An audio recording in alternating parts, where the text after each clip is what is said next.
moi, avant d'arriver ici au Congo, Dieu, je connaissais vraiment pas. Franchement, j'avais jamais entendu parler de lui. Je suis née dans une famille athée, mais de chez athée. Jamais on a parlé de Dieu entre nous. Donc moi, la première fois que je suis rentrée dans une église, c'était à Pointe-Noire. Vraiment, j'avais envie d'écouter le gospel, un peu comme dans les films. Vraiment, ça m'a tirée en fait. C'est la première fois en fait que j'entendais quelqu'un parler de Dieu. J'écoutais, je comprenais pas tout. Pendant 9 mois, ça a duré 9 mois. J'allais tous les dimanches à l'église, j'allais, ça commençait à vraiment bien rentrer. Puis au bout de 9 mois, j'ai fait ok, j'essaye. Dieu, je connaissais pas. On m'apprend qu'il y a une vie chrétienne qui est vraiment une vraie vie chrétienne où on peut vraiment s'épanouir, on peut avancer, où on peut faire vraiment beaucoup de choses. J'ai décidé d'essayer et ce jour-là, j'ai accepté Christ dans ma vie. J'avais une addiction, vraiment une forte addiction à la cigarette. Je fumais depuis l'âge de 18 ans, donc je suis arrivée au Congo, j'avais une trentaine d'années, donc vraiment ça faisait 15 ans que je fumais un paquet par jour. Donc vraiment j'aimais ça et la parole que j'entendais ne correspondait pas à l'attitude que j'avais en fait. Et j'avais vraiment envie de changer. Donc j'ai commencé tout ce qui est processus d'apprentissage avec des formations pour arriver au baptême. Donc après tout ça, je sais pas si vous imaginez, mais j'ai arrêté la cigarette. Ça faisait 15 ans que je fumais, j'ai arrêté du jour au lendemain. Sans avoir aucune sensation de manque, rien du tout. J'ai arrêté du jour au lendemain. Je prie en langue.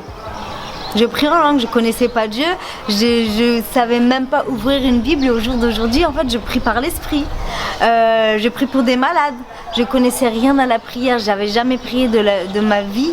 On a dû m'expliquer même ce que c'était la prière. Et au jour d'aujourd'hui, on se déplace, on prie pour des malades, on prie pour des situations, je prie pour des amis. Même ma famille voit un changement en fait. Mon frère a accepté le Seigneur.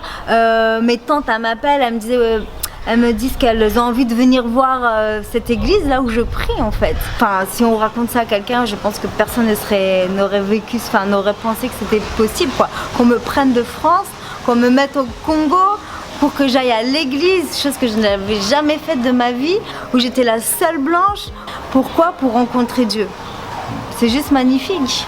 Et c'est vraiment pour ça qu'il faut qu'il y ait des églises, il faut qu'il y ait davantage de plateformes où on transforme des vies.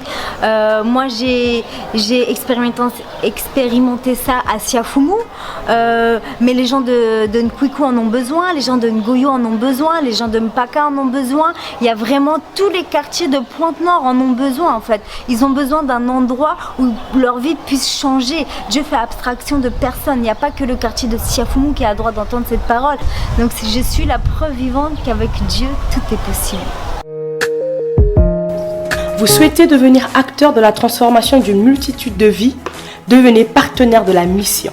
Si vous êtes à l'étranger, vous pouvez nous faire parvenir votre contribution via les informations suivantes. CG 39 3000 8032 0062 0024 5601 172. Ça y est, vous êtes partenaire de la mission. Ensemble, gagnons le Congo à Christ.